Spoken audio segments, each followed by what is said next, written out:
She got in the wrong car. Mafia boss locked the doors and said, "You're not leaving." But the millionaire saved her. Have you ever made a choice in a split second that changed your entire life? One rainy night, one mistake, one door that should never have opened. Meg thought she was getting into her rideshare, but the man behind the wheel wasn't her driver. He was something far more dangerous. And when those locks clicked shut, she realized this wasn't a ride. It was a trap. But in the darkness, someone else was watching. Someone who would risk everything to pull her out of hell. This is a story about wrong choices, dangerous men, and a love that ignites in the most unexpected moment. If you're ready for a story that will keep your heart racing until the very last word, stay with me. And don't forget to subscribe and comment where you're watching from. I love hearing from you. Let's begin. The rain came down in sheets, turning the city streets into rivers of reflected neon. Meg stood beneath the flimsy overhang of a closed cafe, her phone clutched in one hand, her coat pulled tight against the cold. Water dripped from the edge of the awning, splashing onto her shoes, soaking through the canvas. She could feel the dampness creeping up her ankles, could hear the distant rumble of thunder rolling across the skyline. The screen of her phone glowed in the darkness. Your driver is arriving now. Black sedan. She exhaled, her breath misting in the cold air. Finally, the street was nearly empty. The kind of empty that felt wrong, like the city was holding its breath. Streetlights flickered overhead, casting jittery shadows on the wet pavement. A black car slowed at the curb, headlights cutting through the rain like twin blades. Meg didn't think. She just ran. Her heels clicked against the sidewalk, sharp and frantic. She yanked open the back door and slid inside, water dripping from her hair, her breath coming fast and shallow. The warmth of the car wrapped around her like a blanket, and the scent of leather and expensive cologne filled her lungs. She pulled the door shut and let out a shaky laugh, relief flooding through her. God, I thought I was going to drown out there. The words died in her throat. The man in the driver's seat turned slowly, and her entire body went cold. He wasn't her driver. He was younger than she expected. Dark hair slicked back, sharp jaw shadowed with stubble, eyes like polished obsidian that caught the light and reflected nothing back. He wore a tailored black suit, the kind that cost more than her rent, the kind of face that belonged on magazine covers, not behind the wheel of a car in the middle of a rainstorm at 2 a.m. But it was his smile that stopped her heart. Slow, deliberate, predatory, like he'd been waiting for her. "Wrong car, sweetheart," he said softly. Meg's hand flew to the door handle. She pulled. Nothing. She pulled again. Harder. Panic rising like bile in her throat, her fingers slipping on the smooth metal. The locks had engaged with a soft mechanical click. "I'd stop doing that if I were you," the man said, his voice calm, almost amused. He shifted in his seat, draping one arm over the steering wheel, watching her with the kind of patience that made her skin crawl. His eyes traveled over her face, slow and assessing, like he was memorizing every detail. "You're not leaving." Her pulse hammered in her ears, so loud she could barely hear the rain. "Let me out." "No, let me out." Her voice cracked, raw with fear. He didn't move, didn't flinch. Just looked at her like she was a puzzle he was already solving, like her fear was something he'd seen 1,000 times before and found mildly entertaining. "You got in my car," he said slowly, each word deliberate. "That makes you my problem now." Meg's breath came in shallow gasps. She pressed herself against the door, the cold glass biting into her shoulder. Her mind raced. Think. Her phone. She still had her phone in her coat pocket. But before she could reach for it, his eyes flicked to her hand. "Don't," he said quietly. She froze. The silence stretched between them, thick and suffocating. Outside, the rain pounded against the roof, a relentless rhythm that matched the frantic beat of her heart. "Good girl," he murmured. The way he said it, soft, almost gentle, like he was praising a child, made her stomach twist. This wasn't a random carjacking. This was something else. Something planned. "Who are you?" she whispered. He tilted his head, considering her. A strand of dark hair fell across his forehead. "Does it matter?" Yes. A pause. Then, that smile again, sharper this time. You can call me Nicholas. The name hit her like a slap. She'd heard it before, whispered in dark corners of the city, in news reports that never named names, in conversations that stopped the moment she walked into a room. Nicholas. The ghost king of the underground. The man who controlled half the city without ever showing his face. The man people spoke about in hushed tones, like saying his name too loud might summon him. And she was sitting in his car. Her throat tightened. Please. I didn't mean to. I know. He turned back to face the windshield, his fingers drumming lightly on the wheel. The sound was rhythmic, almost hypnotic. But that doesn't change anything. He started the engine. The low rumble vibrated through the seat, through her bones, settling deep in her chest like a second heartbeat. Where are you taking me? Her voice was barely audible over the rain. Nicholas didn't answer. The car pulled away from the curb, gliding into the empty street like a shadow. Meg's heart slammed against her ribs. She looked out the window, searching desperately for anyone, anything. A pedestrian, another car, a cop. But the city was a blur of rain and darkness, like the world had emptied itself just for this moment. And then she saw it. Another car, sleek, silver, moving fast, too fast for the wet streets. It cut across the intersection ahead, tires screeching as it swerved sideways, blocking their path completely. Nicholas cursed under his breath, low, vicious, and slammed on the brakes. Meg was thrown forward, her seatbelt catching her hard across the chest, stealing the air from her lungs. The silver car sat diagonal across the road, headlights blazing, engine purring. For a moment, nothing moved. Just the rain.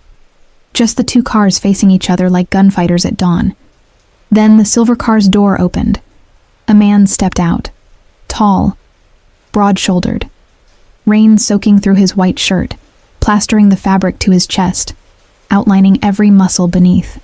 Dark hair slicked back from his face, water streaming down sharp cheekbones, jaw set in a line that could cut glass. He didn't hurry, didn't run, just walked toward them with the kind of confidence that came from knowing exactly how dangerous he was. Nicholas's jaw tightened. She saw his hand flex on the steering wheel. You've got to be kidding me. Meg's breath hitched. Who is that? Nicholas didn't answer, but she saw it. The flicker of something in his eyes. Not fear, but something close. Respect. Wariness. The look of a predator recognizing another predator. The man stopped just outside Nicholas's window. Rain poured over him, but he didn't seem to notice. He knocked on the glass. Once, twice. Each knock deliberate, unhurried. Nicholas rolled the window down an inch. Cold air and rain rushed in. Open the door, Nicholas. The stranger's voice was low, quiet. The kind of quiet that didn't need to shout to be heard. The kind that carried weight. This doesn't concern you, Carl, Nicholas said coolly. The girl in your back seat says otherwise. Meg's heart leapt. She leaned forward, her voice breaking. Please, help me. Nicholas's hand shot out, grabbing her wrist. Not hard enough to hurt, but firm. A warning. His thumb pressed against her pulse point, and she knew he could feel how fast her heart was racing. She's fine, Nicholas said, his eyes never leaving the man outside. Drive away, Carl, while you still can. The man, Carl, smiled. It wasn't warm. It wasn't reassuring. It was the smile of someone who'd seen worse than this and walked away without a scratch. You know I can't do that. And then everything happened at once. Carl moved. Fast. Faster than Meg thought possible. He yanked open the back door. Somehow the locks disengaged with a hiss, like he'd known exactly how to override them. And before Nicholas could react, before he could even turn around, Carl's hand was around Meg's arm, pulling her out into the rain. She stumbled, her legs weak, her heels catching on the wet pavement. But Carl caught her, his arm locked around her waist, strong and steady, holding her upright. Get in my car, he said quietly, his eyes still locked on Nicholas through the open door. Now. Meg didn't need to be told twice. She ran. Her shoes splashed through puddles, rain soaking through her clothes in seconds. Behind her, she heard Nicholas's voice, cold and sharp as a blade. "This isn't over, Carl." "It never is," Carl replied, his voice carrying through the storm. Meg reached the silver car and threw herself into the passenger seat, her hand shaking so hard she could barely pull the seatbelt across her chest. The leather was cold against her soaked clothes, but she didn't care. She was out. She was safe. Carl slid into the driver's seat a second later, calm, composed, like he'd just come back from a meeting instead of confronting a mafia boss in the middle of a rainstorm. Water dripped from his hair, ran down his jaw. He didn't wipe it away. He started the engine. The purr was quieter than Nicholas's car. Controlled. Nicholas's car sat in the middle of the street, headlights glaring like angry eyes. Waiting. Carl put the car in gear and pulled away. Slowly, deliberately, daring Nicholas to follow. He didn't. Meg watched through the rearview mirror as the black sedan sat there, unmoving, until the rain and darkness swallowed it whole. And then she turned to the man beside her. He didn't look at her. His hands were steady on the wheel, his jaw set, his eyes focused on the road ahead. Rain battered the windshield, and the wipers moved in a steady rhythm, sweeping water away in clean arcs. "Who are you?" Meg whispered. He glanced at her, just once, and for a moment, she saw something in his eyes, something that made her breath catch. Not pity, not arrogance, something deeper. "Someone who doesn't leave people behind," he said quietly. And for the first time that night, Meg felt like she could breathe. The city blurred past in streaks of light and shadow. Meg couldn't stop shaking. Her hands trembled in her lap, her wet clothes clinging to her skin like ice. She could still feel Nicholas's grip on her wrist, the way his thumb had pressed against her pulse, reading her fear like a book. She wrapped her arms around herself, but it didn't help. The cold had seeped into her bones. Carl drove in silence. His hands never wavered on the wheel, his eyes never left the road. But she felt him watching her in his peripheral vision, assessing, measuring. The car smelled like rain and something else. Sandalwood, maybe. Clean, expensive. Nothing like the suffocating cologne in Nicholas's car. "Where are we going?" Meg's voice came out hoarse, barely audible over the rain. "Somewhere safe," Carl said. "That's not an answer." He glanced at her, and for the first time, she saw the corner of his mouth twitch. Not quite a smile, but close. "My place. Unless you'd prefer a hospital. I'm not hurt. Not physically." His voice was quiet, but there was something in it that made her chest tighten. Understanding. Like he knew exactly what was happening inside her head right now. Meg looked down at her hands. They were still shaking. She clenched them into fists, willing them to stop, but her body wouldn't listen. "I don't even know you." "No," Carl agreed. "You don't. So why should I trust you?" He was quiet for a moment. The wipers swept across the windshield in steady rhythm. Finally, he said, "You shouldn't. But right now, I'm the best option you have." It wasn't comforting, but it was honest. And somehow that meant more than empty reassurances would have. Meg leaned her head against the cold window, watching the city pass. They'd left the downtown core behind. The buildings here were taller, sleeker, the kind of architecture that whispered old money and new power. She recognized the neighborhood. She'd never been able to afford to even walk through it, let alone live here. Carl pulled into an underground parking garage, the silver car descending into darkness before fluorescent lights flickered on overhead. He parked in a private spot, the kind with his name on a metal placard. C. Harrison. Reserved. Harrison. She tucked the name away. He turned off the engine, and the sudden silence was deafening. Meg could hear her own breathing. Too fast, too shallow. She forced herself to slow it down. In, out, in, out. "Can you walk?" Carl asked. She nodded, not trusting her voice. He came around to her side, opening the door like she was something fragile. She hated it, hated feeling weak. But when she stood, her legs wobbled, and his hand was there instantly, steadying her. His palm was warm against her elbow, and she realized how cold she was. How cold she'd been since the moment those locks clicked shut in Nicholas's car. They crossed the parking garage to a private elevator. Carl pressed his thumb to a scanner, and the door slid open with a soft hiss.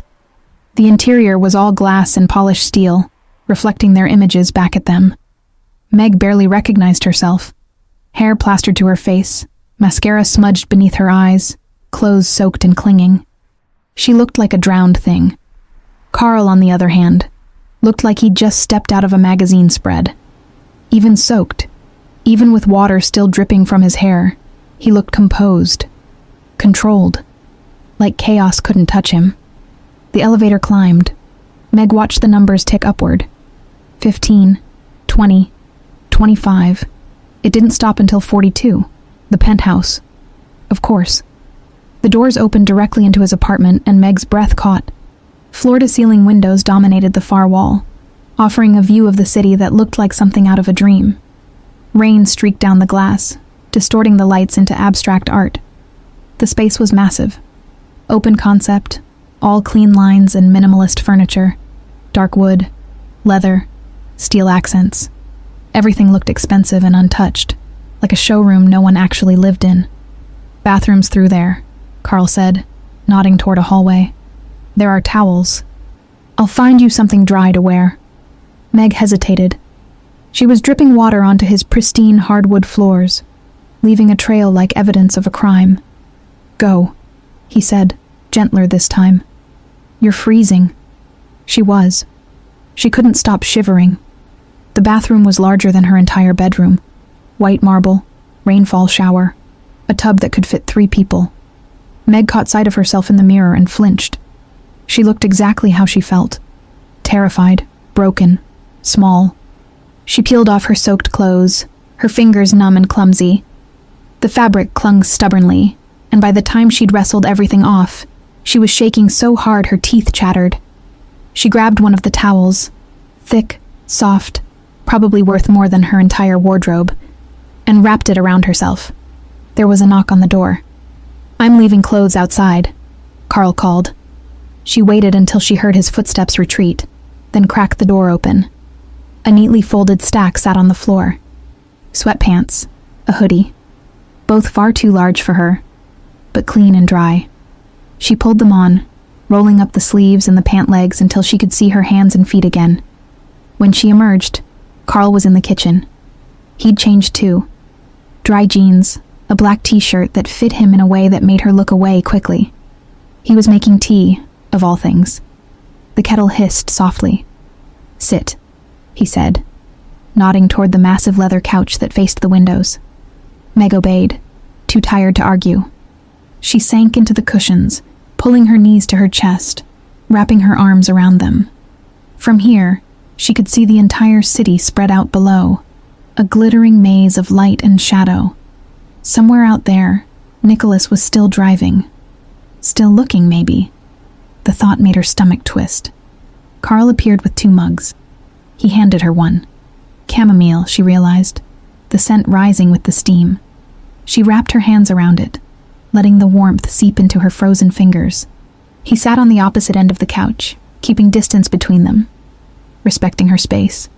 She appreciated that more than he could know. Thank you, Meg said quietly. Carl took a sip of his tea, watching the rain through the windows.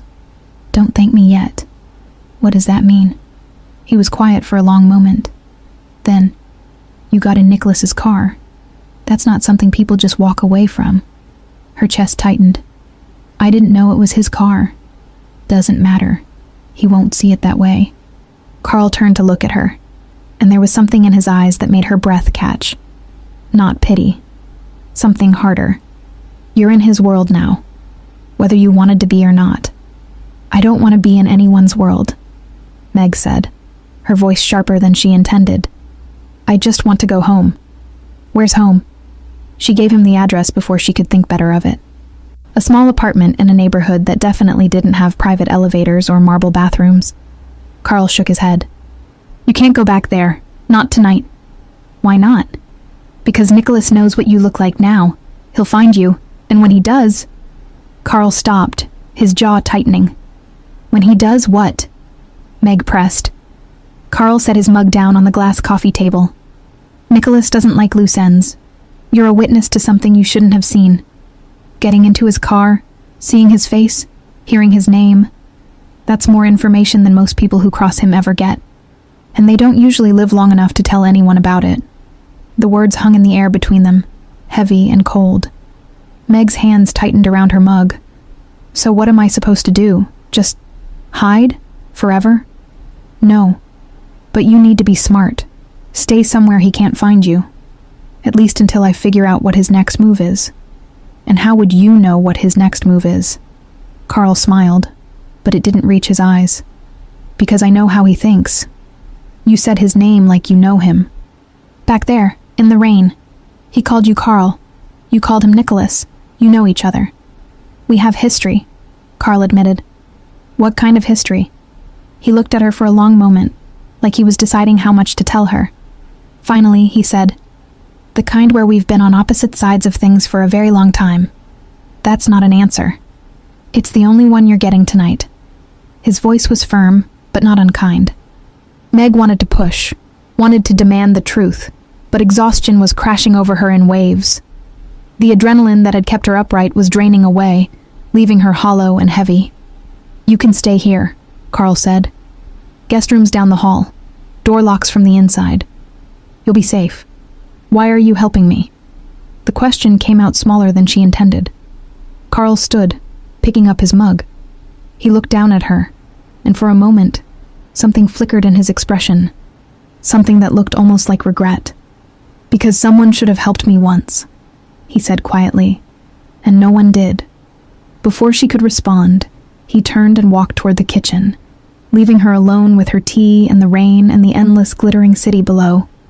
Meg sat there for a long time, watching the storm, wondering what kind of man saved strangers in the middle of the night, wondering what kind of history connected him to someone like Nicholas, wondering if she'd just traded one danger for another. But when she finally stood and made her way to the guest room, when she locked the door and climbed into the massive bed with sheets that smelled like lavender and safety, she realized something. For the first time since those locks clicked shut, she wasn't afraid, and that scared her more than anything else. Meg woke to sunlight.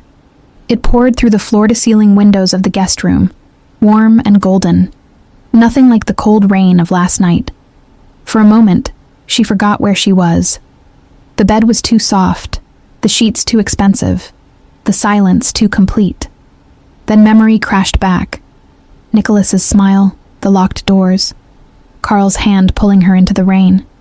She sat up, her heart racing for reasons she couldn't name.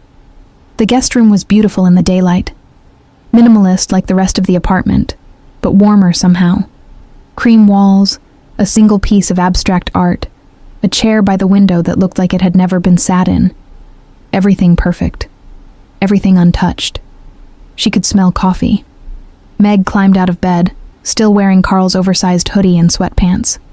Her clothes from last night were gone. She'd left them in a wet heap in the bathroom. Either Carl had taken them, or he had someone who did that sort of thing. She wasn't sure which possibility made her more uncomfortable. She found him in the kitchen, standing at the counter with a mug in one hand and his phone in the other.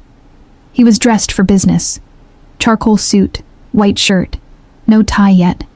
His hair was still damp from a shower, and in the morning light she could see details she'd missed last night. The sharp line of his jaw, the way his shoulders filled out the suit jacket, the small scar above his left eyebrow, barely visible. He looked up when she entered, and something shifted in his expression. Not a smile, exactly, but a softening. Coffee? He offered. Please. He poured her a cup without asking how she took it, then slid the sugar and cream across the counter. She added both, more than she probably should have, and took a sip. It was perfect. Rich and smooth, the kind of coffee that cost more per pound than she made in a day. How'd you sleep? Carl asked. Better than I expected. It was true. She'd thought she'd lie awake all night, replaying everything, but exhaustion had pulled her under the moment her head hit the pillow. Good. He set his phone down, giving her his full attention. We need to talk. Those 4 words made her stomach drop. About what? About what happens next. Meg wrapped both hands around her mug, letting the warmth ground her. You said I couldn't go home. You can't. Not yet. So what am I supposed to do? Stay here forever? No. But you need to stay somewhere. Nicholas can't find you until I can neutralize the situation. Neutralize. She repeated the word slowly. You make it sound like a business transaction. In a way, it is. Carl leaned against the counter, his arms crossed. Nicholas runs his operation like a corporation. Everything's calculated. Risk versus reward. He took you because you were in the wrong place at the wrong time, but keeping you, that's a different calculation entirely. What does that mean? It means he's weighing his options. You're a liability. You saw his face, heard his name, but you're also a nobody, no offense, which means coming after you openly would draw attention he doesn't want. So right now he's trying to decide if you're worth the trouble. The casual way he said it, you're a nobody, should have stung. But he was right. She was nobody. A waitress with student debt and a studio apartment she could barely afford. Nicholas operated in a world so far removed from hers they might as well have been on different planets. And what about you? Meg asked quietly. Why does he hate you? Carl's expression didn't change, but something flickered in his eyes. I took something from him once. Something he valued. What? Territory, power, pride. He shrugged, like those things were interchangeable. Take your pick. You're not going to tell me, are you? Not today. He checked his watch. Expensive, understated, probably worth more than her car. I have meetings. You'll stay here. It wasn't a question. What if I want to leave? Meg challenged. Carl looked at her, and for the first time, she saw something hard beneath the polished surface. Then you're free to go. I'm not going to lock you in. But if you walk out that door, you're on your own. And I can't guarantee Nicholas won't be waiting. The words settled over her like a weight. He was right, and they both knew it. She had nowhere else to go. No one else who could help her. Fine, she said, hating how small her voice sounded. I'll stay. Carl's expression softened. There's food in the fridge, Netflix on the TV, books in the study if you're into that. Anything you need, just... He hesitated, then pulled out his wallet and extracted a sleek black credit card. He slid it across the counter toward her. Meg stared at it. I can't take that. You need clothes. Toiletries. Whatever. Consider it a loan. I don't even know you. I know. He picked up his phone and his keys, preparing to leave. But right now, I'm all you've got. The truth of it sat between them, undeniable. Carl headed toward the elevator, then paused. He turned back, and when he spoke, his voice was quieter. Lock the door behind me. Don't answer it for anyone. Don't leave. And Meg? She looked up. Don't trust anyone who says they're here to help you. Not even if they mention my name. And then he was gone, the elevator doors sliding shut, leaving her alone in the massive apartment with nothing but sunlight and silence, and questions that multiplied with every passing second. Meg spent the morning exploring. The apartment was huge. 3 bedrooms, 4 bathrooms, a study lined with books that actually looked read, a gym that put her building's entire amenities floor to shame. Everything was beautiful and impersonal, like a high-end hotel room. There were no photographs. No personal touches. Nothing that told her who Carl Harrison actually was. She found his study and stood in the doorway, feeling like she was trespassing. The desk was clean, organized, a laptop closed in the center. Bookshelves lined 2 walls, business books mostly, but also philosophy, history, a few novels that surprised her. The Count of Monte Cristo, The Great Gatsby, stories about men and revenge and reinvention. She was about to leave when she noticed the frame on the shelf behind the desk. The only personal item in the entire room. A photograph. Meg stepped closer. It was old, the colors slightly faded. A young boy, maybe 8 or 9, standing next to a woman. The woman had dark hair and a soft smile, her hand on the boy's shoulder. The boy looked serious even then. Dark eyes that seemed too old for his face. Carl. She wondered who the woman was. Mother? Sister? and why this was the only photograph in the entire apartment. Her phone buzzed in her pocket. Her real phone. The one she'd somehow managed to hold on to through everything. She pulled it out, expecting messages from worried friends, maybe her roommate asking where she was. Instead, there was a single text from an unknown number. "You can't hide in his tower forever, Meg." Her blood ran cold. She stared at the screen, her hands starting to shake. How did he have her number? How did he know where she was? Another text came through. "Carl can't protect you. Not from me. Not from what's coming." The phone slipped from her fingers, clattering onto the hardwood floor. She backed away from it like it was a snake, her heart hammering against her ribs. Nicholas.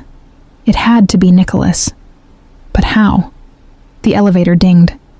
Meg's head snapped toward the sound. Carl had said he'd be gone for hours. He'd said not to open the door for anyone. The door slid open, but it wasn't a stranger. It was Carl. He stepped out of the elevator, took one look at her face, and his entire demeanor shifted. In 2 strides, he was across the room, his hands on her shoulders, his eyes searching hers. What happened? His voice was sharp, urgent. Meg couldn't speak. She just pointed at her phone on the floor. Carl released her and picked it up, his jaw tightening as he read the messages. Something dark crossed his face. Anger, yes, but something else too. Something that looked almost like fear. "He texted you," Carl said flatly. "How does he know I'm here? How does he have my number?" Carl's hand tightened around her phone. "Because Nicholas has resources I can't match. Eyes everywhere. People in places you wouldn't expect. Then I'm not safe here." Panic rose in her chest, sharp and choking. "He knows where I am. He's bluffing." Carl cut her off. His voice was calm, controlled, but his eyes were steel. "If he knew exactly where you were, he wouldn't text. He'd act. This is a psychological game. He wants you scared. He wants you to run." "Well, it's working," Meg whispered. Carl set the phone down and turned to face her fully. For a moment, neither of them spoke. Then, slowly, he reached out and took her hand. His palm was warm, steady, solid, real. "Listen to me," he said quietly. "Nicholas is powerful. He's dangerous. But he's not invincible. And I won't let him touch you." "Why?" The question burst out of her. "Why do you care? You don't know me. I'm nobody. You said so yourself." Something flickered across Carl's face. "I said you were nobody to Nicholas. I never said you were nobody to me." The words hung in the air between them, charged with something Meg couldn't name. She looked down at their joined hands. His fingers had curled around hers at some point, protective, grounding. She should pull away. She should put distance between them. But she didn't want to. "I came back because I had a feeling," Carl said. "Call it instinct. I've learned to trust it when it comes to Nicholas." He released her hand slowly, like he was reluctant to break the contact. "We need to move you. Somewhere he can't trace. Somewhere off the grid." "Where?" "I have a place. Outside the city. Safe house. No one knows about it except me." "When?" "Tonight." He checked his watch again. "I need a few hours to make arrangements.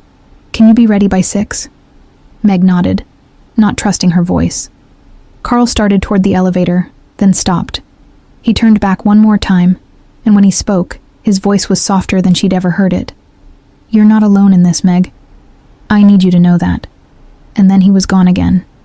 Meg stood in the middle of his expensive apartment, surrounded by sunlight and silence, holding her phone with its threatening messages, and realized with startling clarity that somewhere in the last 12 hours, her life had become something she no longer recognized. But for the first time since those locks clicked shut in Nicholas's car, she wasn't sure if that was entirely a bad thing. By 6 o'clock, the sun was setting, painting the city in shades of amber and crimson. Meg stood by the window, watching the light fade, a duffel bag at her feet. Carl had sent someone, a quiet woman who'd appeared at noon with bags from expensive stores, clothes in Meg's exact size, toiletries, everything she might need. The woman hadn't spoken beyond a polite greeting, hadn't asked questions, and had disappeared as quickly as she'd come. Meg had spent the afternoon trying not to think about the texts, trying not to jump every time her phone buzzed. But Nicholas's words kept echoing in her head. You can't hide in his tower forever. He was right. The elevator dinged, and Carl stepped out. He'd changed. Dark jeans, black jacket, looking less like a businessman and more like someone ready for trouble. His eyes found hers immediately. Ready? He asked. Meg picked up the duffel bag. As I'll ever be. They descended to the parking garage in silence, but this time Carl didn't go to the silver sedan. Instead, he led her to a different vehicle. A black SUV with tinted windows, anonymous and unremarkable. Different car? Meg asked. Nicholas knows the sedan. This one's clean, untraceable. Carl opened the passenger door for her, and she climbed in. The interior smelled like new leather. Carl slid into the driver's seat and started the engine, but he didn't pull out immediately. Instead, he turned to her. It's about an hour's drive, he said. Once we're there, you'll be safe. I promise. Meg wanted to believe him. God, she wanted to believe him. But trust was a luxury she couldn't afford right now. Carl must have seen the doubt in her eyes, because his expression softened. I know you have no reason to trust me. But I've never broken a promise, Meg, and I'm not about to start now. He pulled out of the garage, and the city swallowed them whole. They drove north, leaving the glittering skyline behind. The buildings grew shorter, the streets wider, the lights fewer. Soon they were on a highway cutting through darkness, the only illumination coming from their headlights and the occasional passing car. Meg watched the landscape blur past, her reflection ghostly in the window. Can I ask you something? Depends on the question, Carl said, his eyes on the road. How do you know Nicholas? Carl was quiet for so long she thought he wouldn't answer. Then, we grew up in the same neighborhood. A long time ago. That surprised her. She'd assumed they were enemies from different worlds, not two people with shared history. You were friends? Something like that. His jaw tightened. Before we were enemies. What happened? Carl's hands flexed on the steering wheel. We wanted different things. He wanted power at any cost. I wanted out. When I left, I took something with me. Something he's never forgiven me for. What? His trust. Carl glanced at her, and there was something raw in his eyes. Nicholas doesn't forgive betrayal, even when it's necessary, even when staying would have destroyed me. Meg absorbed this. So you were like him once, in that world? I was worse, Carl said quietly. I did things I'm not proud of, things I can't take back. When I finally got out, I swore I'd never go back. And then you got in his car. The words settled between them, heavy with implication. I'm sorry, Meg whispered. Don't be. I made my choice the moment I pulled you out. He turned off the highway onto a smaller road, trees pressing in on either side. Nicholas and I have been circling each other for years. This was always going to come to a head eventually. You're just the catalyst. That's not comforting. It's not meant to be. It's the truth. The road narrowed further, becoming little more than a dirt path through the woods. Branches scraped against the windows, and Meg's heart rate picked up. Where was he taking her? Then, through the trees, she saw it. A house. Small, wooden, lights glowing warm in the windows. It looked like something out of a storybook, hidden away from the world, surrounded by forest and silence. Carl parked in front and turned off the engine. The sudden quiet was absolute. This is it, he said. No one knows about this place. I bought it under a shell company, paid in cash. There's no paper trail. Nicholas won't find you here. Meg stared at the house. You said safe house. I thought you meant something temporary. This is temporary, until I can figure out a permanent solution. And what's that? Carl looked at her, and there was something in his eyes that made her breath catch. I'm still working on that part. They got out of the SUV. The air was cold and clean, smelling of pine and earth. Meg could hear the rustle of leaves, the distant call of a night bird. No traffic, no sirens, no city sounds at all. Carl grabbed her duffel bag and led her to the front door. He unlocked it with a physical key. No smart locks, no technology, and gestured for her to enter first. The interior was warm and lived in a way his penthouse wasn't. Exposed beams, a stone fireplace, furniture that looked comfortable rather than expensive, a kitchen with copper pots hanging from hooks, bookshelves filled with worn paperbacks. You actually live here sometimes, Meg realized. When I need to think. When the city gets too loud. Carl set her bag down. There are 2 bedrooms upstairs. Take whichever you want. There's food in the pantry, firewood out back, everything you need. You're leaving? Panic spiked through her. I have to go back to the city, handle some things. But I'll be back tomorrow. Carl?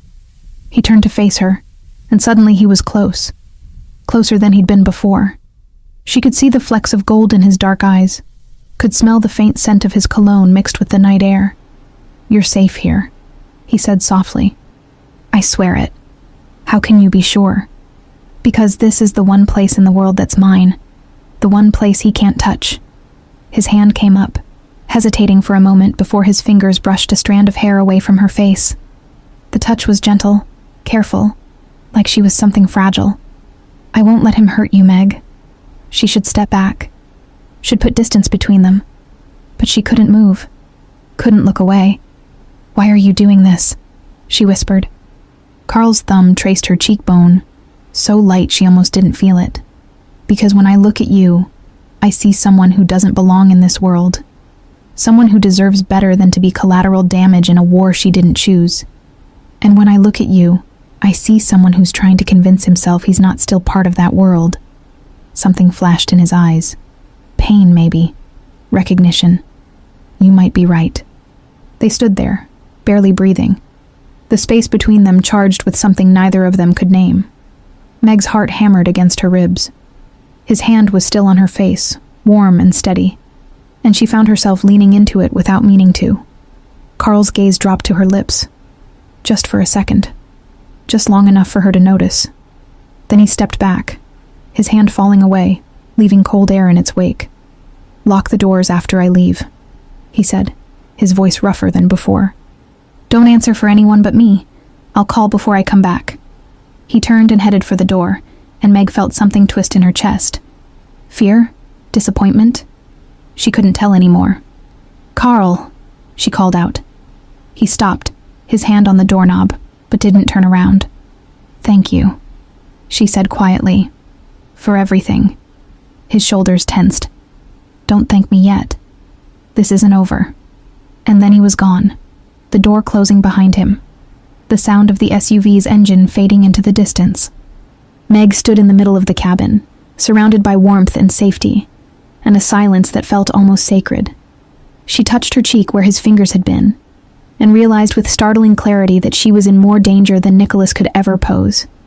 Because somewhere in the last 24 hours, she'd started to trust Carl Harrison, and that terrified her more than anything else. The night deepened. Meg explored the cabin, learning its corners and creaks.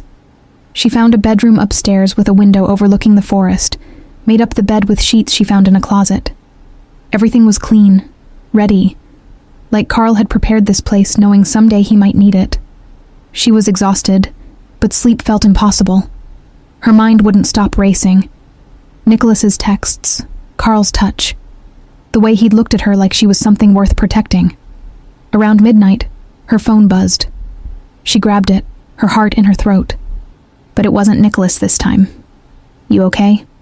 Carl relief flooded through her. Yes, house is perfect. Good.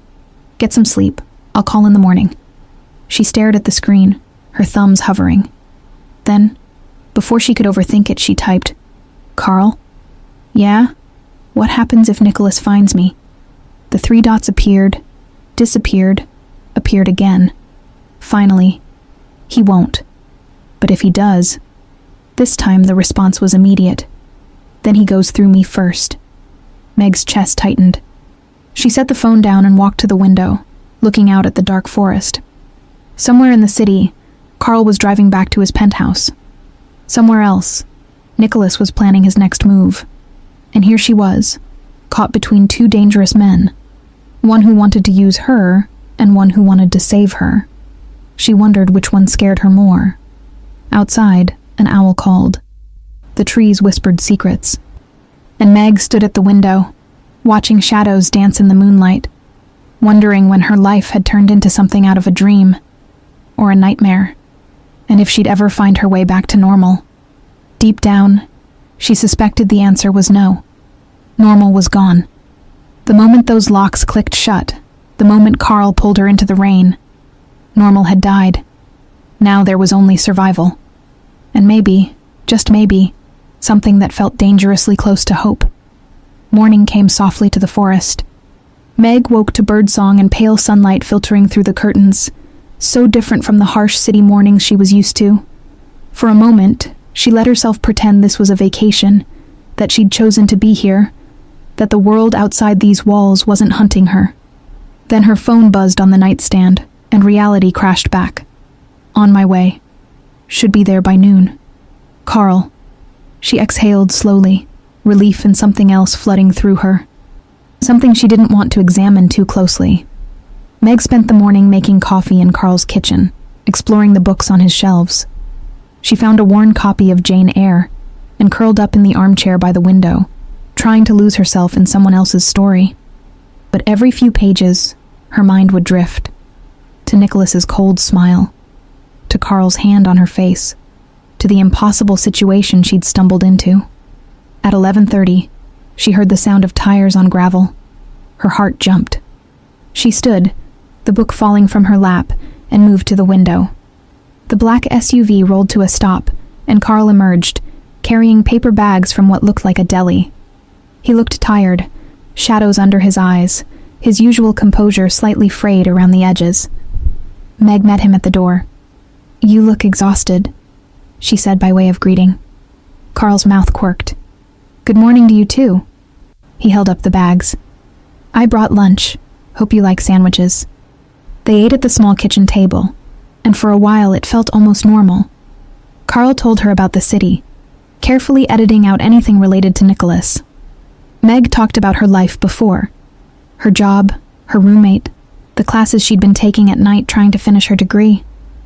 "What were you studying?" Carl asked, taking a bite of his sandwich. "Literature. I know, impractical. Everyone told me to do something useful, but..." She shrugged. "Stories matter. They're how we make sense of chaos." Carl studied her with an intensity that made her skin warm. "You're right. They do. What about you? How does someone go from..." She gestured vaguely, not wanting to say the underworld out loud. "To legitimate business? Carefully, painfully, one decision at a time." He set his sandwich down. "I spent years building something clean, something I could be proud of. But the past doesn't let go easily. It follows you, waits for moments like this." "You mean me?" "I mean Nicholas using you to get to me." Carl's jaw tightened. "This was never about you, Meg. It's about him and me. An old debt he thinks I owe." "What debt?" Carl was quiet for a long moment. Then, "I left his organization, took information with me, used it to destroy parts of his operation before I disappeared. In his world, that's unforgivable. So he's been waiting for a chance at revenge. For 12 years. Carl's eyes met hers. "And you walked right into the middle of it." The weight of it pressed down on Meg's chest. "I'm sorry." "Stop apologizing. You didn't do anything wrong." He reached across the table, his hand covering hers. "You got unlucky. That's all." His palm was warm, solid. Meg stared at their joined hands, feeling that dangerous pull again. The one that said trust him, believe him, let him protect you. "What's the plan?"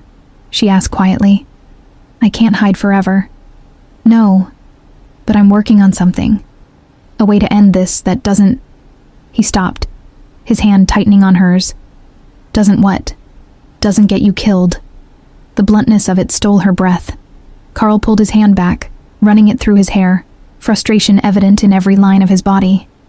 "Nicholas is smart, patient. He knows I'll protect you, so he'll wait. He'll watch. And the moment he sees an opening, he'll take it." Carl stood, pacing to the window. "I need to give him something else to focus on. Something bigger than you." Like what? Like me. Carl turned back to face her, and there was something dark in his expression. Something that reminded her he'd once lived in the same world as Nicholas. I'm going to draw him out. Make him come for me instead of you. That's insane. It's the only way. Carl, I'm not asking for permission, Meg. His voice was firm, but not unkind. I'm telling you what's going to happen. You stay here, safe, and I go back to the city and end this. Fear spiked through her. What if he kills you? He won't. How can you be sure? Because I know him. I know how he thinks, how he moves, and I know exactly what bait will bring him out of hiding. Carl crossed back to her, kneeling so they were eye level. Trust me, please. Meg wanted to argue, wanted to tell him this was suicide. But looking into his eyes, seeing the determination there, she realized something. This wasn't just about protecting her. This was about Carl finally facing the ghost that had been chasing him for 12 years. When? She whispered. Tomorrow night. There's a gala, charity event. Nicholas will be there. He always attends, keeps up appearances. I'll make contact. Set up a meeting. Neutral ground. And then what? And then we negotiate. Carl's hand came up, cupping her cheek. The gesture was becoming familiar, and that terrified her. I give him what he wants, and he leaves you alone. What does he want? Carl's thumb brushed her cheekbone, and she saw something flicker in his eyes. Regret. Me. The word hung between them, heavy with implication. No, Meg said, her hand coming up to grip his wrist. No, you can't just... Carl, he'll kill you. Maybe. But at least you'll be safe. I don't want to be safe if it means you're dead. The words burst out before she could stop them, raw and honest and terrifying. Carl went very still, his eyes searching hers. Meg, he said softly. I mean it. I won't let you sacrifice yourself for me. We'll find another way. There is no other way. Then we keep running. Both of us. We disappear. Change our names. Start over somewhere he'll never find us. Carl smiled, but it was sad. You'd do that? Give up your entire life? Your friends, your family, your future? I don't have much of a life to give up. And my family. She swallowed hard. I lost my parents 5 years ago. Car accident. I have a few friends, but no one who'd be devastated if I disappeared. So yes, I'd do that. Something shifted in Carl's expression. The carefully controlled mask he always wore cracked, just a little, and she saw the man underneath. Vulnerable. Alone. Just like her. You barely know me, he said, his voice rough. I know enough. Her hand tightened on his wrist. I know you pulled me out of that car when you could have driven away. I know you've kept me safe when you didn't have to. I know you're willing to die for a stranger. That's enough. Carl's forehead dropped to rest against hers, and they stayed like that, breathing the same air, the world narrowing to just this moment. You're making this very difficult, he whispered. Good. His laugh was quiet, almost broken. I can't drag you into this life, Meg. I spent 12 years getting out. I won't pull you in. Too late. I'm already in. She pulled back just enough to look him in the eyes. So stop trying to be noble and let me help. Help how? Meg didn't have an answer. But sitting there, Carl's hand still on her face, his eyes dark and intense, and full of something she didn't dare name, she knew one thing with absolute certainty. She wasn't letting him face Nicholas alone. They spent the afternoon planning. Carl was reluctant, but Meg wore him down with logic and stubbornness. If Nicholas wanted leverage, he'd use her whether she was hidden or not. Better to be part of the solution than a pawn waiting to be played. You're not going to the gala, Carl said firmly. I never said I would. But I'm not staying locked in this cabin while you walk into a trap. It's not a trap if I see it coming. It's still a trap. Carl sighed, rubbing his temples. You're infuriating. I've been told that before. Meg poured them both coffee, her third cup of the day. What if we turn it around? What if instead of you offering yourself, you offer him information? Something he wants more than revenge. Like what? You said you took information when you left. Do you still have it? Carl's eyes sharpened. Some of it. But it's 12 years old. Worthless now. Is it, though? You know how his organization works. You know his vulnerabilities. That's not worthless. That's leverage. Carl was quiet, thinking. You're suggesting I threaten to expose him if he doesn't back off. Mutually assured destruction. You have dirt on him. He backs off, or it all goes public. That would make me a target for every criminal organization in the city. You already are a target, Meg pointed out. At least this way, you're the one holding the gun. Carl stared at her, and slowly, a smile spread across his face. Not the polite business smile she'd seen before. A real one.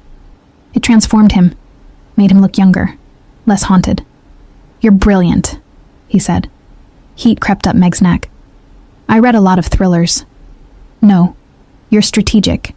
You see angles I miss. He stood, energy returning to his movements. This could work. If I can convince him I have enough to bury him, he'll negotiate. He's ruthless, but he's not stupid. So, we have a plan. We have the beginning of one. Carl checked his watch. I need to make some calls. Reach out to old contacts. See what I can pull together. He disappeared into the other room, and Meg heard his voice, low and urgent, speaking in tones she couldn't make out. She cleaned up from lunch, her mind racing.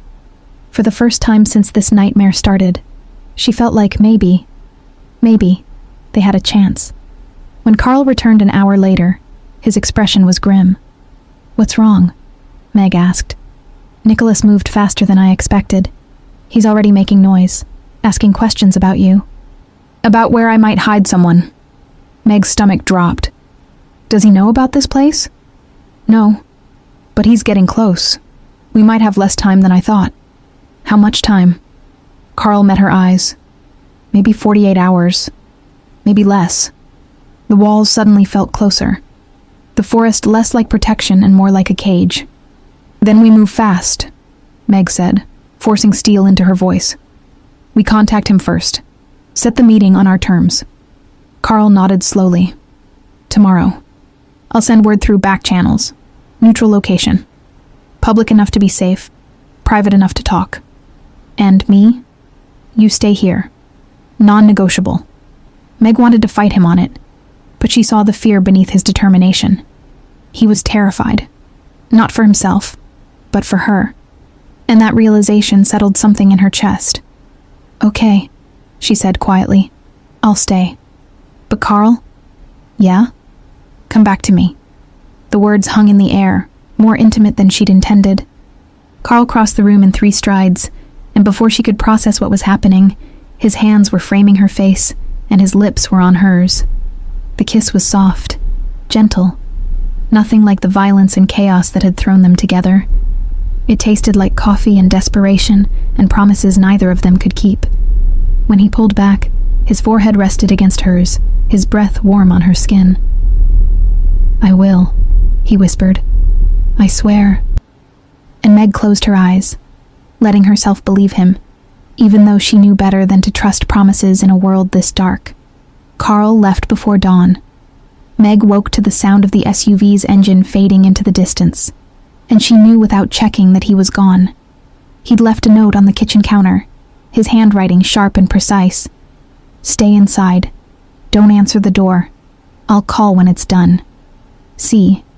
She crumpled the note in her fist, frustration and fear warring in her chest. He'd kissed her last night, promised to come back, and then left before she could argue. Before she could tell him this was a mistake. Before she could admit that somewhere between the rain and the cabin and his hand on her face, she'd started to care about him in ways that terrified her. The day crawled by. Meg tried to read, tried to sleep, tried to do anything but watch the clock and imagine all the ways this could go wrong. Carl had promised to call, but her phone stayed silent. Each hour that passed felt like a small death. By 4 p.m, she couldn't take it anymore. She grabbed her phone and called him. It rang once, twice, 3 times. Voicemail. Carl, it's me. I know you said not to worry, but just call me back, please. Let me know you're okay. She hung up and immediately regretted it. What if Nicholas had people monitoring calls? What if she'd just put Carl in more danger?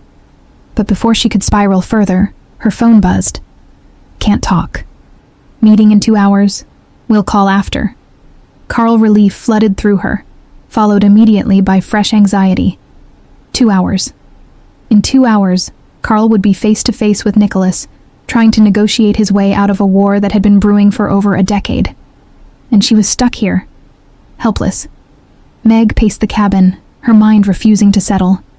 She kept replaying Carl's words. Neutral location. Public enough to be safe. But what did safe mean when dealing with someone like Nicholas? What did neutral mean in a world where power was the only currency that mattered? At 5:30, her phone rang. Unknown number. Her heart stopped. She stared at the screen, her thumb hovering over the answer button. It could be Carl, calling from a different phone. Or it could be... She answered. Hello? Meg. Nicholas's voice was smooth, almost pleasant. I hope I'm not interrupting. Every muscle in her body tensed. How did you get this number? Please. I've had your number since the moment you stepped into my car. She could hear the smile in his voice. I've just been waiting for the right time to use it. What do you want? To talk. Just talk. You and I got off on the wrong foot, and I'd like to remedy that. I don't have anything to say to you. No? Not even about Carl? Nicholas's tone sharpened, just slightly. He's meeting me tonight. Did he tell you that? Meg's throat tightened. Yes. And did he tell you what he's planning to offer me? She said nothing. Nicholas laughed low and dark. Of course he didn't. Carl always was too noble for his own good. Let me guess. He told you he'd handle it. Told you to stay hidden while he played hero. He's trying to protect me. From me? How sweet. The mockery in his voice made her hands shake. But here's what Carl didn't tell you, Meg. He doesn't have anything I want. The information he thinks he has? Outdated. Useless. I rebuilt my operation years ago specifically to protect against whatever leverage he thought he had. You're lying. Am I? Then why hasn't he called you in the last hour? Why hasn't he checked in? Meg's stomach dropped. Because Nicholas was right. Carl should have called by now. Should have sent another text. Something. What did you do? She whispered. Nothing. Yet. But the night is young, and Carl is walking into a situation he doesn't fully understand. Nicholas paused, letting the words sink in. You want to save him? Come to the meeting. The Grand Hotel, rooftop garden, 6:30. Come alone, and I'll let him walk away. I don't believe you. You don't have to believe me. But you do have to ask yourself, can you live with doing nothing while Carl throws his life away for yours? The line went dead. Meg stood frozen, the phone pressed to her ear, Nicholas's words echoing in her mind. It was a trap. It had to be a trap. Carl had told her to stay here, to trust him, to let him handle it.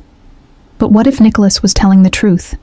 What if Carl was walking into a meeting with no leverage, no backup, nothing but his own stubborn determination to save her?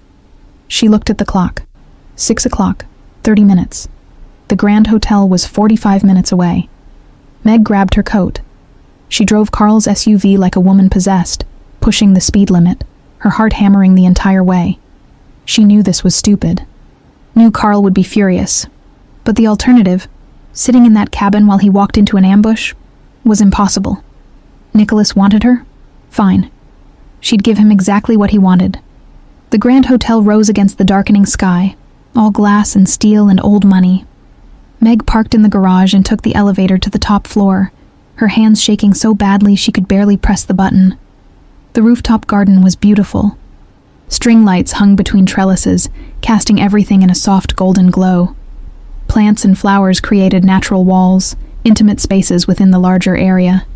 And at the far end, near the edge overlooking the city, she saw them. Carl and Nicholas.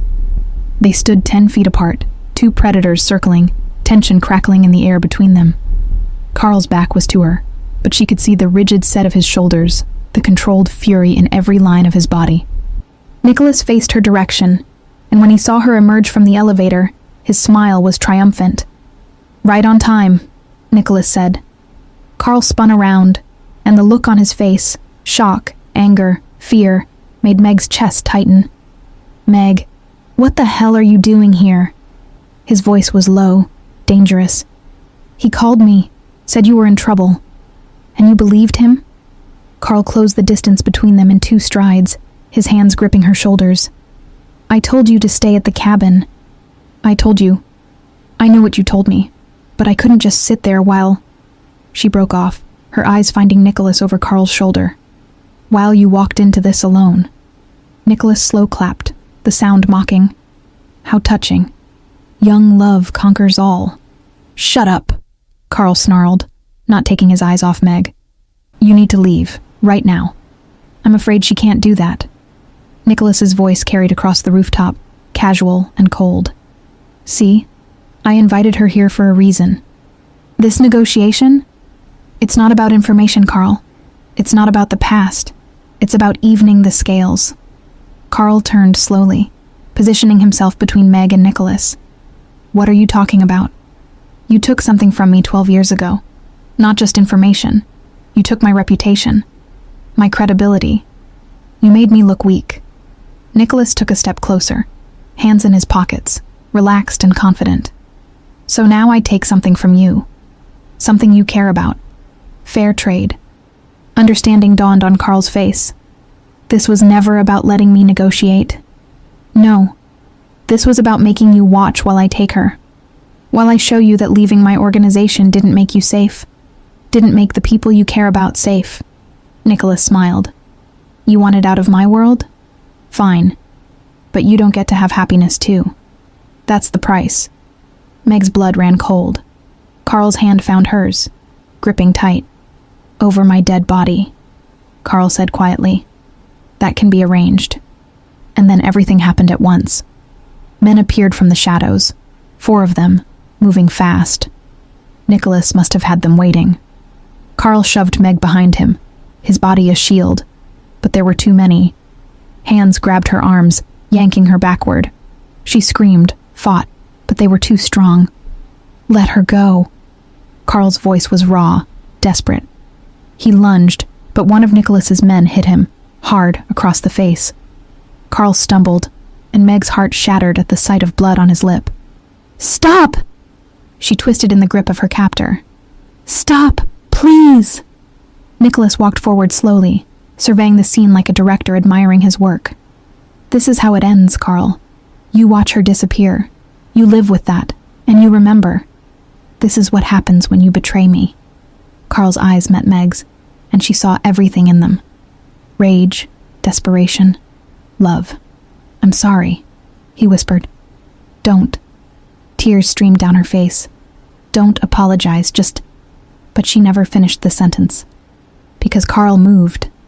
Faster than she'd ever seen anyone move. He grabbed the man holding him, used his momentum to throw him into another. Then he was spinning, his fist connecting with a 3rd man's jaw. The sound of bone on bone sickeningly loud. It was brutal, efficient, the kind of fighting that came from years of survival. Nicholas's smile finally faltered. The man holding Meg loosened his grip just enough. She drove her elbow back into his ribs, heard him grunt, and tore free. Carl was there instantly, his arm around her waist, pulling her toward the elevator. "Run!" he commanded. They ran. Behind them, Nicholas shouted orders. Footsteps pounded. But Carl was faster, his hand locked around hers, pulling her forward. They hit the elevator, and Carl slammed his palm against the button. The doors started to close. A hand caught them. One of Nicholas's men. Meg screamed as he forced the doors open, lunging inside. Carl met him head-on, and the 2 men collided in a tangle of fists and fury. Meg pressed herself against the elevator wall, watching in horror as they fought in the confined space. Carl was winning. Had to be winning. But then the man pulled something from his jacket. A knife. "Carl." Meg's warning came too late. The blade flashed. Carl twisted, but not fast enough. It caught him across the ribs, and blood bloomed dark against his white shirt. Meg didn't think. She grabbed the man's arm, yanking with all her strength, throwing him off balance. Carl used the opening, driving his fist into the man's temple. The man crumpled. The elevator doors closed. They descended in ringing silence, Carl pressed his hand to his side, blood seeping between his fingers. His face was pale, jaw clenched against pain. "How bad?" Meg whispered. "I'll live." But he swayed slightly, and she caught him, her arms around his waist, holding him up. "We need a hospital." "No. Safe house first. Clean it up there." "Carl, no hospitals, Meg. They'll find us." His eyes met hers, fierce despite the pain. "Trust me." The elevator reached the garage. Meg half carried Carl to the SUV, her hands shaking as she helped him into the passenger seat. Blood soaked through his shirt. Too much blood, and panic clawed at her throat. She ran to the driver's side and started the engine. Behind them, the elevator dinged. Nicholas's men spilled out. Meg floored it. The SUV shot forward, tires screeching. In the rear-view mirror, she saw them scrambling for their own vehicles. But she didn't slow down. Couldn't slow down. Carl's head lolled against the seat, his breathing shallow. "Stay with me," Meg said, her voice breaking. "Please, Carl. Stay with me." His hand found hers on the gear shift, squeezing weakly. Not going anywhere. But as the city lights blurred past, and the blood continued to spread, Meg wasn't sure either of them believed it. The drive back to the cabin was the longest hour of Meg's life. Carl drifted in and out of consciousness, his hand still gripping hers, his breathing labored. She talked to him the entire way, rambling about nothing, about everything, anything to keep him awake. About the books she'd read, the places she wanted to travel, the life she'd planned before all of this. She told him about her parents, how they died on a rainy night, not unlike the one when she'd gotten into Nicholas's car, how she'd been lost ever since, how he'd given her something she hadn't even known she was missing. Purpose, direction, someone to fight for. "Stay awake," she whispered over and over. "Please, Carl, stay awake." His eyes would flutter open, find hers, and she'd see him fighting to stay present, fighting to stay alive. By the time they reached the cabin, his shirt was soaked through with blood. Meg pulled up as close to the front door as she could, and ran around to his side. Carl was barely conscious, his weight heavy against her as she helped him out. They stumbled inside together, and she half carried, half dragged him to the couch. "First aid kit," Carl mumbled. "Bathroom, under the sink." Meg ran. Her hands shook as she tore through the cabinet, finding a large medical kit, the kind that looked military grade, far more extensive than anything a civilian should have. But she didn't have time to question it. She grabbed it and ran back. Carl had managed to pull his shirt off. The wound was a long slash across his ribs, deep, but, thank God, not deep enough to have hit anything vital. Blood still welled from it, steady and terrifying. "I need you to clean it," Carl said, his voice tight with pain. "Antiseptic. Then butterfly bandages. There's a suture kit if..." He broke off, grimacing. "I've never done this before." Meg's voice cracked. "You can do this." His hand found hers, squeezed. "I'll talk you through it." So she did. Her hands shook as she poured antiseptic over the wound. Carl hissed in pain, his entire body tensing, but he didn't pull away. She cleaned the blood, her stomach churning at the sight of raw, torn flesh. Then the butterfly bandages, pulling the edges together the way he instructed. The bleeding slowed. Stopped. "Good," Carl breathed. "You did good." Meg sat back on her heels, her hands covered in his blood, her whole body trembling. "You need a hospital. Real doctors." "This isn't..." "It's enough." Carl reached up, his fingers brushing her cheek, leaving a streak of red. "You saved my life tonight, Meg. In that elevator. If you hadn't grabbed him..." "Don't." She caught his hand, pressed it against her face. "Don't think about what could have happened. You're here. You're alive. That's all that matters." Carl's eyes searched hers, and something shifted in the air between them. Despite the pain, despite the blood, despite everything, there was only them. Only this moment. "Come here," he whispered. Meg leaned down, and Carl's hand slid into her hair, pulling her close. Their lips met, softer than before, deeper. It tasted like fear and relief and desperation. like a promise neither of them should make but couldn't help. When they pulled apart, both breathing hard, Carl rested his forehead against hers. "I should have told you to run," he murmured. "Should have sent you away the moment I pulled you from that car. I wouldn't have gone." "I know." His thumb traced her jaw. "That's what scares me." Meg pulled back just enough to look at him. "What happens now? Nicholas won't stop. Tonight proved that." Carl's expression darkened. "No, he won't. This has gone beyond business, beyond old grudges.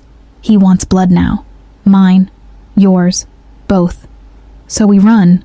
We leave the country. Disappear. He has reach everywhere, Meg. There's nowhere he won't eventually find us." "Then what?"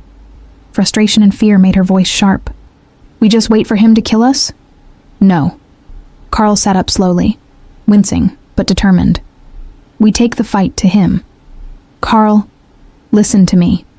His hands gripped her shoulders. "Nicholas has power because people fear him, because he operates in shadows. But what if we drag everything into the light? What if we expose him? His operations, his contacts, everything. He can't kill us if the whole world is watching." Meg stared at him. "You said the information you had was useless." "I lied." A ghost of a smile crossed Carl's face. "Or rather, I downplayed it. I have enough to hurt him. Not destroy him, but damage him badly. Bank accounts, shell companies, names of politicians and judges on his payroll. If that goes public, he becomes toxic. His partners abandon him. His protection disappears." "Exactly. But then he has nothing to lose. He'll come after us with everything. Maybe. Or maybe he cuts his losses and runs. Either way, we level the playing field." Carl's eyes were intense, fever bright. "It's a risk, but it's the only play we have left." Meg thought about it. About Nicholas's cold smile, his casual cruelty. About the way he'd enjoyed watching them suffer. About the fact that as long as he was free, she and Carl would never be safe. "How do we do it?" she asked. Carl smiled. Genuinely this time. "I love that you don't question whether we should. Just how? We're past should. We're in survival mode now." "Smart girl." He shifted, reaching for his phone on the coffee table. "I have contacts. Journalists who owe me favors. Prosecutors who've been trying to build a case against Nicholas for years. I give them everything, and they make it public. Simultaneously. Too big to cover up. Too widespread to stop." "When?" "Tomorrow. I need tonight to reach out, set it all up. And I need..." He grimaced, pressing a hand to his bandaged ribs. "I need to not be bleeding. You need rest." Meg stood, finding a blanket and draping it over him. "I'll keep watch. You sleep." "Meg, don't argue. You lost a lot of blood. Your body needs to recover." She sat in the chair across from him, pulling her knees up. "I'll wake you if anything happens." Carl looked like he wanted to argue, but exhaustion was pulling at him. His eyes were already half closed. "Few hours," he mumbled. "Just a few hours." Within minutes, he was asleep. Meg watched him in the dim light. His face, usually so controlled, was softer in sleep. Younger. She could see the boy he must have been before the violence, before Nicholas, before all of it. And she felt something crack open in her chest. Something dangerous and terrifying and impossibly tender. She was falling for him. Maybe had already fallen. Somewhere between the rain in the cabin and his blood on her hands, she'd stopped being a victim in someone else's story and become a participant in her own. And Carl, broken, dangerous, noble Carl, had become the center of it. The realization should have scared her, should have sent her running, but instead, it settled into her bones like truth. She loved him. The thought was so clear, so certain, it took her breath away. Outside, the forest was silent. Inside, Carl's breathing was steady, peaceful, and Meg sat guard, her phone in her hand, watching the darkness beyond the windows for any sign of movement. Hours passed. Carl slept. And slowly, a plan began to form in Meg's mind. A way to end this that didn't involve Carl sacrificing himself. A way to give them both a chance at something beyond survival. It was risky. possibly insane. But as she watched Carl sleep, this man who'd saved her, protected her, bled for her, she knew she'd do whatever it took, even if it meant facing Nicholas one more time. Dawn broke over the forest in shades of pink and gold. Carl woke slowly, pain pulling him back to consciousness. He sat up carefully, checking his bandages, still holding. The bleeding had stopped completely. He was lucky, luckier than he'd deserved. Meg was asleep in the chair, her head tilted at an uncomfortable angle, phone still clutched in her hand. She'd stayed up all night watching over him. The thought made something warm bloom in his chest. He stood slowly, crossing to her. "Meg." She startled awake, her eyes wild for a moment before focusing on him. "Carl, you're okay. Thanks to you." He held out his hand. "Come on, real bed. You need sleep." "I'm fine. You're the one who—" "Meg." His voice was firm but gentle. "Sleep. That's an order." She was too tired to argue. She let him lead her upstairs to the bedroom, let him tuck the blanket around her. But before he could leave, her hand shot out, catching his. "Stay," she whispered. "Please." Carl hesitated. Then, carefully, he climbed into bed beside her. She immediately curled into him, her head on his chest, her arm across his waist, careful to avoid his injury. "I thought I lost you last night," she said quietly. "When I saw the knife, when I saw the blood, I'm here." His arm wrapped around her, holding her close. "I'm not going anywhere. Promise me." "I promise." They lay there in the golden morning light, two people who shouldn't have found each other, who shouldn't have survived, who shouldn't have fallen in love in the middle of a war. But they had. Against all logic, against all odds. And as Carl pressed a kiss to the top of her head, as Meg's breathing evened out into sleep, he made a silent vow. He would end this. He would make Nicholas pay for every moment of fear he'd put Meg through. And when it was over, if they survived, he would spend the rest of his life making sure she never had to be afraid again. Whatever it took, whatever the cost. They spent the day preparing for war. Carl made calls from the study, his voice low and urgent, reaching out to every contact he'd cultivated over 12 years. Journalists, federal prosecutors, former associates who'd also left Nicholas's organization and wanted revenge. He was building an army of information, a weapon made of truth instead of bullets. Meg listened from the doorway, watching him work. Even injured, even exhausted, he moved with purpose. This was the man who'd climbed out of darkness and built something better. And now he was willing to burn it all down to keep her safe. She couldn't let him do it alone. Around 3 p.m, Carl emerged from the study. He looked drained, but satisfied. "It's done," he said. "Everything goes live tomorrow morning. Simultaneous drops across 6 major outlets. Financial records, witness statements, documented crimes. By noon, Nicholas won't be able to show his face without getting arrested." "Will it be enough?" Meg asked. "It'll cripple him." "Whether it's enough," Carl shrugged. "We'll find out." He crossed to where she stood by the window and pulled her into his arms. She went willingly, careful of his injury, her head against his chest. His heartbeat was steady beneath her ear, a rhythm she'd come to depend on. "What happens after?" she asked quietly. "After tomorrow? We disappear for a while. Let the dust settle. Then—" He pulled back to look at her. "Then we figure out what normal looks like." "Normal?" Meg laughed, but it came out shaky.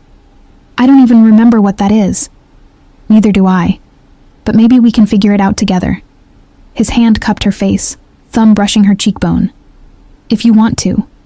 If you'll have me after all this." Meg's chest tightened. "Carl—" Her phone rang. They both froze.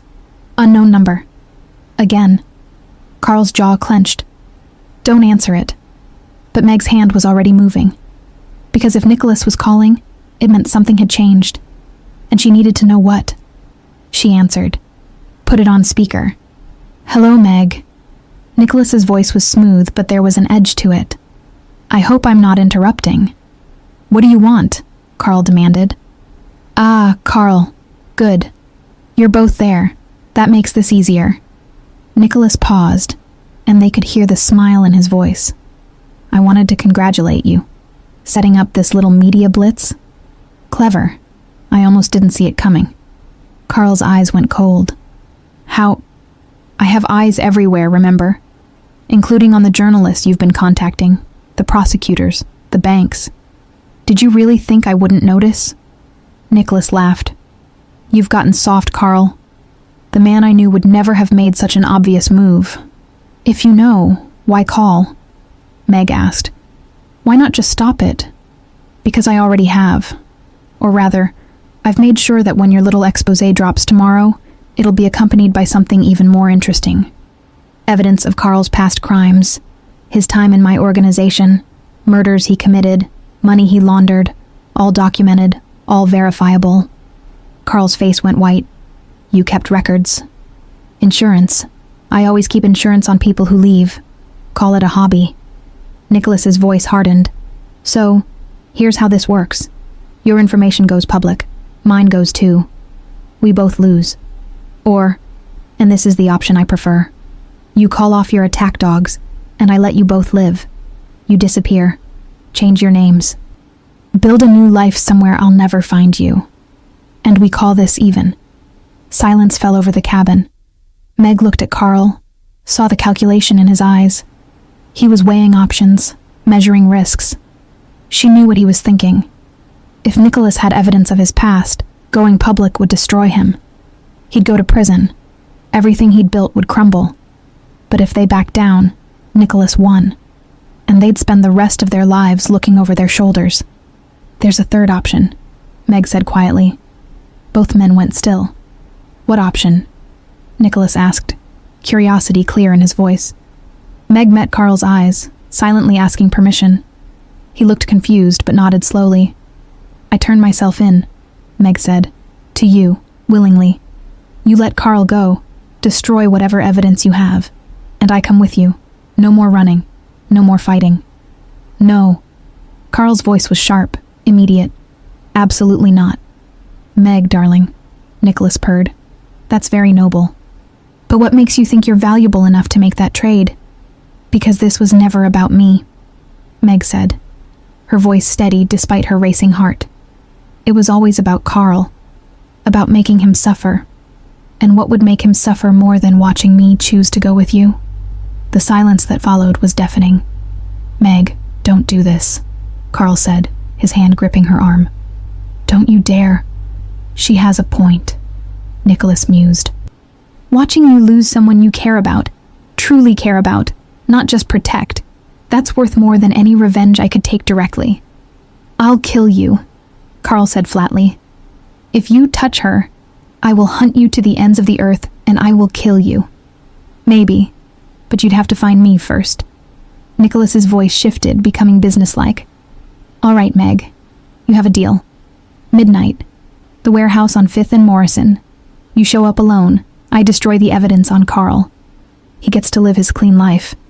And you, well, we'll figure out what to do with you. Meg, no. She ended the call. Carl stared at her like she'd lost her mind. What the hell was that? A plan. That wasn't a plan. That was suicide. No. Meg turned to face him fully.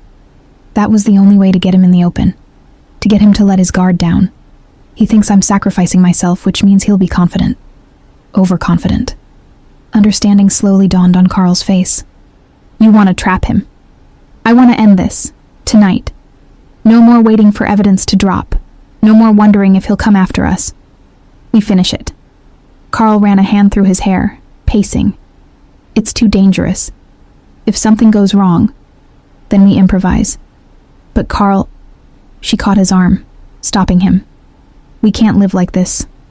Always running, always afraid. This is our chance to take control. To choose our ending instead of letting him choose it for us.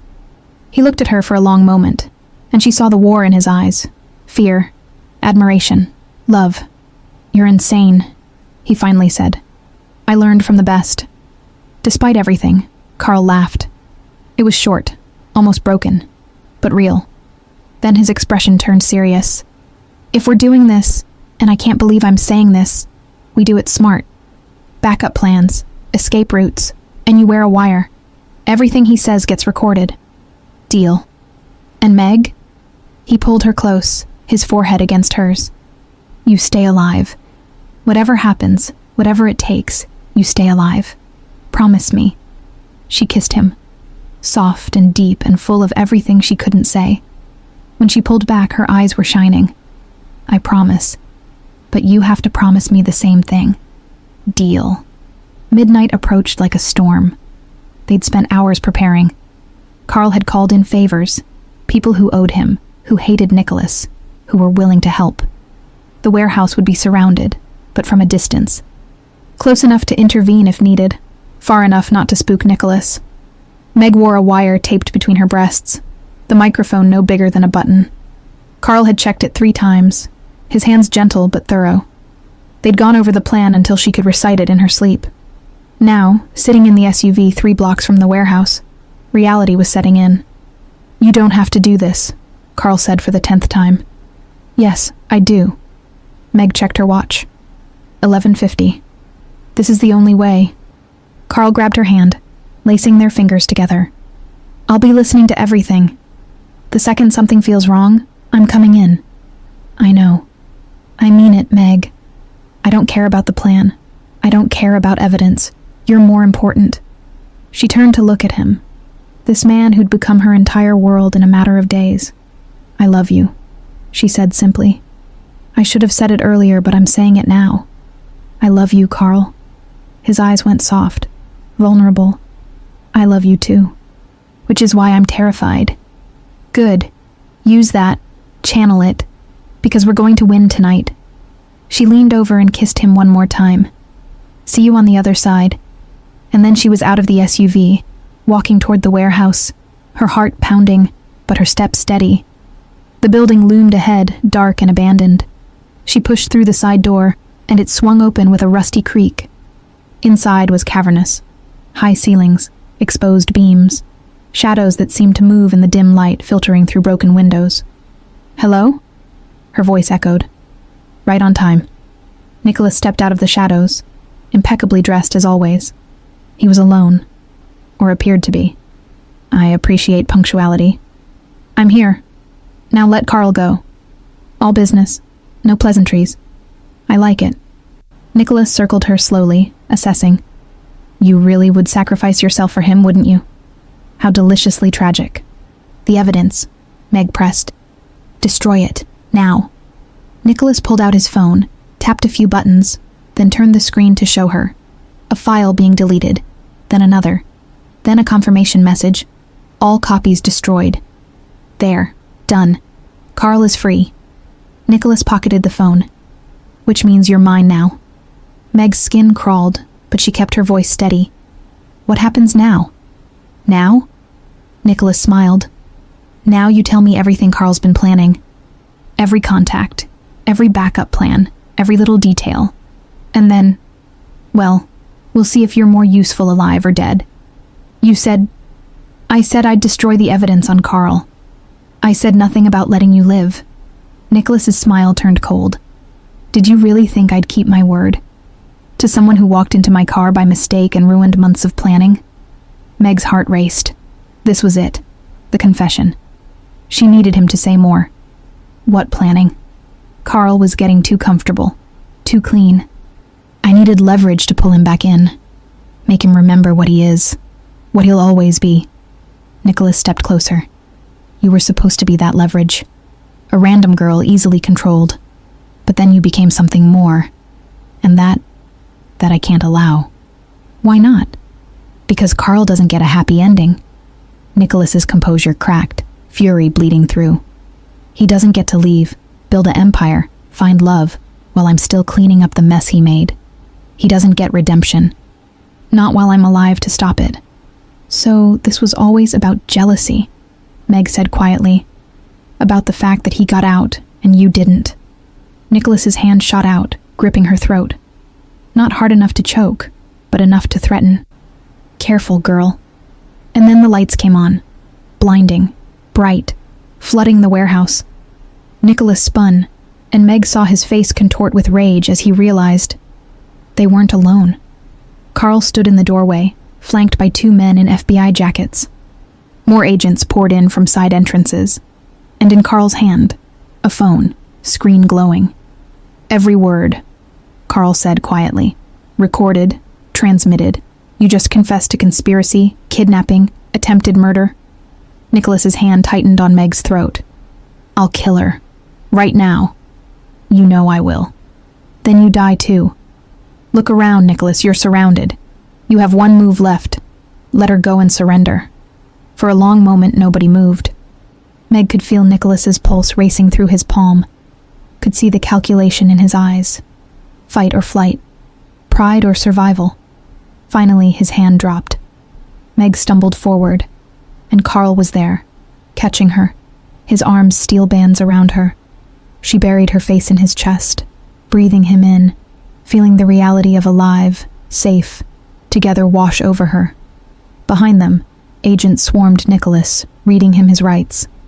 He didn't resist, didn't speak, just stared at Carl with hatred so pure it was almost tangible. "It's over," Carl whispered into Meg's hair. "It's finally over." And it was. 3 months later. The beach house was small but perfect. White walls, blue shutters, windows that opened to let in the sound of waves. Meg stood on the porch, coffee in hand, watching the sun rise over the ocean. Behind her, arms wrapped around her waist. Carl pressed a kiss to her shoulder. "Morning," he murmured. "Morning." They stood like that, watching the light turn the water gold. Nicholas was in prison, awaiting trial. His organization had collapsed the moment the evidence went public. And Carl had testified, made his own deals, accepted responsibility for his past. He'd never go to prison, but he'd paid in other ways. Reputation, money, pride. But he had Meg, and she had him. "What are you thinking about?" Carl asked. "About how I got in the wrong car and ended up exactly where I needed to be." Carl turned her to face him, his eyes soft. "I love you. I love you too." He kissed her, slow and sweet, tasting like coffee and morning and forever. When they pulled apart, both smiling, Meg realized something. She wasn't afraid anymore. For the first time in months, maybe years, she wasn't afraid. And as they stood on that porch, the ocean stretching endlessly before them, Meg knew with absolute certainty. This was what happy endings looked like.